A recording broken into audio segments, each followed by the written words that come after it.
মামা, হ্যাঁ আজকে রাতের কি রান্না হচ্ছে? রাতের এই যে তোর জন্য ওই যে ঘি দিয়ে দুটো পরোটা করে দিচ্ছি। আমার আর পাপার একটু রিফাইন তেল দিয়ে পরোটা করব। আমি আর পাপা তো ঘি খাই না। তোমাদের গোল গোল পরোটা গোল গোল করছি, তোরটাই তিকোনা করে দিলাম। পুড়ে গেছিল নাকি? না না, একটু কড়া ভাজা হয়ে গেছে। আর এই মটরশুঁটি আলু দিয়ে একটু ঘুগনি মতন করছি ওখানে কড়ায়। এই যে এই যে হ্যাঁ, এই যে মটরশুঁটি আলু দিয়ে একটু ঘুগনি করছি, রাতে রুটি খাওয়া। আর দিনের একটু এই যে লাউ ঘন্ট আছে, আর এই যে দুধ, আর নিচে আছে কলা, এইসব দিয়ে খাওয়া দাওয়া হয়। হ্যাঁ, আসছি বন্ধুরা।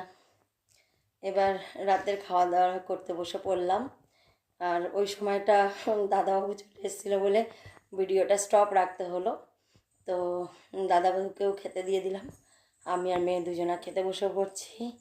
তো রান্না তো দেখিয়েছি, মটরশুঁটি আলু টমেটম দিয়ে একটু ঘুগনি করেছি, আর দিনের একটু লাউ ঘন্ট আর পরোটা, আর কলা দুধ তো আছেই।